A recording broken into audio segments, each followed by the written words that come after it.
दुश्मन का स्वार्थ। एक पर्वत के समीप एक गहरे बिल में मंदवीस नामक एक बूढ़ा सांप रहता था। कभी वह बहुत शक्तिशाली और डरावना हुआ करता था। जब वह लहराकर चलता तो मानो बिजली चमक जाती थी। लेकिन बुढ़ापा बड़े बड़ों की ताकत छीन लेता है। अब मंदवीस कमजोर हो चुका था।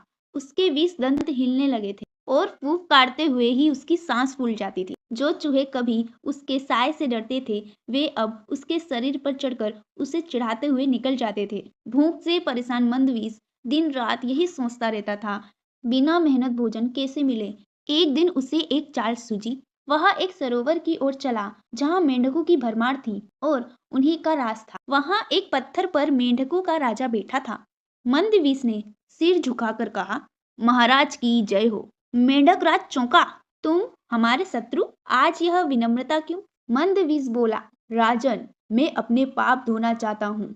मुझे श्राप मिला है और उसकी मुक्ति का यही उपाय है कि मैं मेंढकों को अपनी पीठ पर सैर कराऊं। मेंढक राज को यह बात अनोखी लगी। उसने सभी मेंढकों को बुलाया और यह बात सुनाई। सांप की पीठ पर सवारी करने का लालच सबकी अक्ल पर पर्दा डाल चुका था। सबने एक साथ कहा, हम तैयार हैं। अगले दिन मेंढकों की सवारी निकली।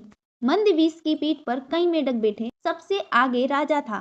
सवारी के बाद मेंढक एक एक कर उतरने लगे, लेकिन सबसे पीछे उतरने वाले मेंढक को मंदवीस चुपचाप निगल गया। यह क्रम रोज चलता रहा।